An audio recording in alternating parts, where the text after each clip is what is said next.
ರಾಜ್ಯಾದ್ಯಂತ ಗಣೇಶ ಮೂರ್ತಿಯನ್ನು ಬಹುತೇಕ ವಿಸರ್ಜನೆ ಮಾಡಲಾಗಿದೆ. ಆದರೆ ಹಾವೇರಿ ಜಿಲ್ಲೆಯ ಬಂಕಾಪುರದಲ್ಲಿ ಹಿಂದೂ ಮಹಾಸಭಾ ಗಣಪತಿ ವಿಸರ್ಜನೆಗೆ ಡಿಜೆ ಅವಕಾಶ ಕೊಡೋವರೆಗೂ ಕೂಡ ಗಣೇಶ ವಿಸರ್ಜನೆ ಮಾಡೋದಿಲ್ಲ ಅಂತ ಪಟ್ಟು ಹಿಡಿದಿದ್ದಾರೆ. ಸುಮಾರು 43 ದಿನಗಳಿಂದಲೂ ಕೂಡ ಗಣೇಶ ಮೂರ್ತಿಯನ್ನು ಎಲ್ಲಿ ಪ್ರತಿಷ್ಠಾಪನೆ ಮಾಡಿದ್ರೋ ಅಲ್ಲೇ ಗಣೇಶ ಮೂರ್ತಿ ಇದೆ. ಈ ಕುರಿತ ಕಂಪ್ಲೀಟ್ ಡೀಟೇಲ್ಸ್ ಇಲ್ಲಿದೆ, ನೀವೇ ನೋಡಿ. ಹಾವೇರಿಯಲ್ಲಿ ಡಿಜೆಗೆ ಸಿಗದ ಅನುಮತಿ. 43 ದಿನ ಕಳೆದರೂ ಗಣೇಶ ವಿಸರ್ಜನೆ ಆಗಿಲ್ಲ. ಪ್ರತಿಷ್ಠಾಪನೆ ಜಾಗದಲ್ಲೇ ಇರೋ ಗಣೇಶ ಮೂರ್ತಿ.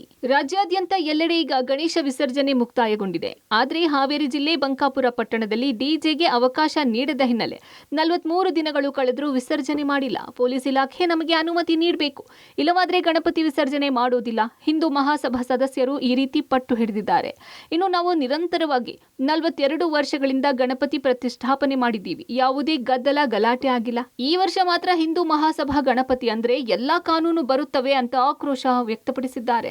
ಈಗ ನಾನು ಹಾವೇರಿ ಜಿಲ್ಲೆಯ ಶಿಗ್ಗಾಂವಿ ತಾಲೂಕಿನ ಬಂಕಾಪುರ ಪಟ್ಟಣದ ಹಿಂದೂ ಮಹಾಸಭಾ ಗಣಪತಿಯ ಮುಂಭಾಗದಲ್ಲಿದ್ದೇನೆ. ಕಳೆದ 43 ದಿನಗಳಿಂದ ಪ್ರತಿಷ್ಠಾಪನೆ ಮಾಡಿದಂತಹ ಗಣೇಶನ ವಿಸರ್ಜನೆಗೆ ಇನ್ನೂ ಕೂಡ ಮುಂದಾಗ್ತಾ ಇಲ್ಲ ಅಂತಂದರೆ, ಯಾಕಂದರೆ 20-21 ದಿನಕ್ಕೆ ಬಿಡುವಂತಹ ಗಣಪಗೆ ಈ ವರ್ಷ ಅಂದರೆ ಜಿಲ್ಲಾಡಳಿತ ಡಿಜೆಗೆ ಪರ್ಮಿಷನ್ ಕೊಟ್ಟಿಲ್ಲ. ಅಂದರೆ ಪ್ರತಿ ವರ್ಷ ಕೂಡ ವಿಜೃಂಭಣೆಯಿಂದ ಶೋಭಾಯಾತ್ರೆ ಮಾಡುವ ಮೂಲಕ ಗಣೇಶ ಮೂರ್ತಿಯನ್ನು ವಿಸರ್ಜನೆ ಮಾಡ್ತಾಯಿದ್ರು. ಆದರೆ ಈ ವರ್ಷ ಮಾತ್ರ ಜಿಲ್ಲಾಡಳಿತ ಬೇರೆ ಬೇರೆ ಕಾರಣಗಳನ್ನು ಹೇಳಿ ಕೇಸ್ ಹಾಕುವಂತಹ ಕೆಲಸವನ್ನು ಮಾಡ್ತಾರೆ. ಹೀಗಾಗಿ ಗಣೇಶ ಅಂದರೆ ಹಿಂದೂ ಮಹಾಸಭಾ ಗಣಪತಿಯ ಕಮಿಟಿ ಸದಸ್ಯರು ಕೂಡ 2-3 ಬಾರಿ ಮೀಟಿಂಗ್ ಮಾಡಿದರೂ ಕೂಡ ಜಿಲ್ಲಾಡಳಿತ ಮಾತ್ರ ಅವರಿಗೆ ಯಾವುದೇ ರೀತಿಯಂಥ ಏನೋ ಡಿಜೆಗೆ ಪರ್ಮಿಷನ್ ಕೊಡದ ಕಾರಣ ಹೀಗಾಗಿ ಭಾಳಷ್ಟು ಆಕ್ರೋಶವನ್ನು ಹೊರಹಾಕ್ತುವಂಥದ್ದು. ನಮ್ಮ ಜೊತೆಗೆ ಮುಖಂಡರಿದ್ದಾರೆ, ಅವರನ್ನು ಮಾತಾಡ್ಸೋಣ.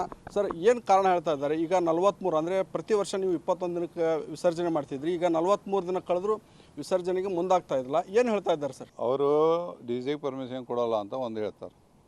ನಮ್ಮದು ಕಮಿಟಿ ಏನು ಅದ, ಹಾವೇರಿ ಜಿಲ್ಲೆಯಲ್ಲಿ ಬೇರೆ ಕಡೆ ಕೊಟ್ಟಿದ್ದೀರಿ. ಡಿ.ಜೆ 2 ಬಾಕ್ಸ್ ಹಾಕಿದ್ರು ಅಷ್ಟೇ, 3 ಬಾಕ್ಸ್ ಹಾಕಿದ್ರು ಅಷ್ಟೇ.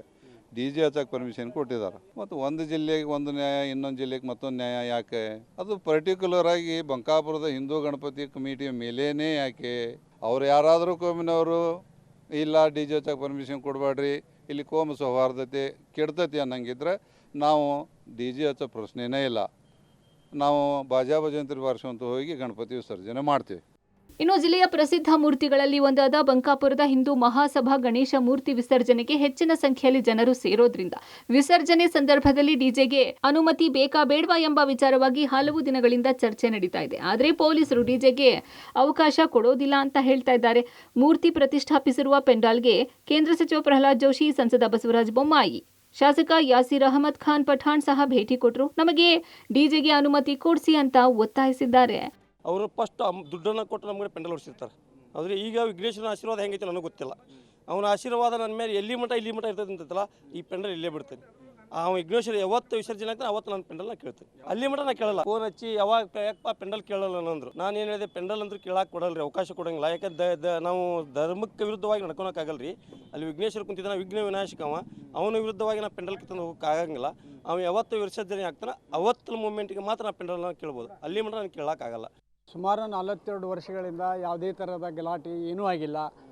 ನಮ್ಮಲ್ಲಿ ನಡೆದಂಥ ಕಾರ್ಯಕ್ರಮ ಯಶಸ್ವಿ ಕಾರ್ಯಕ್ರಮ. 42 ವರ್ಷಗಳು ನಾವು ಹಿಂದೂಗಳು ಎಲ್ಲರೂ ಕೂಡ ಈ ಒಂದು ಕಾರ್ಯಕ್ರಮವನ್ನು ಮಾಡಿದ್ದೀವಿ. ನಾವು ಸುಮಾರು 42 ವರ್ಷದಿಂದ ಇದೇ ಸಮಿತಿಯ ಸದಸ್ಯರಿದ್ದಾರೆ. ಪೊಲೀಸ್ ಡಿಪಾರ್ಟ್ಮೆಂಟ್ನರ ಈ ಥರ ಮಾಡ್ಯಾರ. ಇಲ್ಲಿವರೆಗೆ ಅನೇಕ ಅಧಿಕಾರಿಗಳು ಬಂದಿದ್ರು, ಎಲ್ಲ ದೊಡ್ಡ ದೊಡ್ಡ ಅಧಿಕಾರಿಗಳು ಬಂದು ನಮ್ಮ ಕೂಡ ಹೊಂದಾಣಿಕೆ ಮಾಡಿ ಹೋಗ್ಯಾರ. ಆಗಲಿಲ್ಲದ ಹೊಂದಾಣಿಕೆ ಅಂದರೆ ಇದೇ ಮೊದಲೇ ಸಲ. ಒಟ್ನಲ್ಲಿ ಬಂಕಾಪುರ ಹಿಂದೂ ಮಹಾಸಭಾ ಗಣಪತಿ ಪ್ರತಿಷ್ಠಾಪನೆ ಮಾಡಿ 43 ದಿನ ಕಳೆದರೂ ವಿಸರ್ಜನೆಗೆ ಮುಂದಾಗಿಲ್ಲ. ಈಗ ಡಿಜೆಗಾಗಿ ಗಣೇಶ ಉತ್ಸವ ಸಮಿತಿ ಬಿಗಿ ಪಟ್ಟು ಹಿಡಿದಿದೆ. ಗಣಪತಿ ವಿಸರ್ಜನೆ ಯಾವಾಗ ಮಾಡ್ತಾರೆ ಅನ್ನೋದನ್ನ ಕಾದು ನೋಡಬೇಕಾಗಿದೆ. Fakirayya, public TV, Haveri.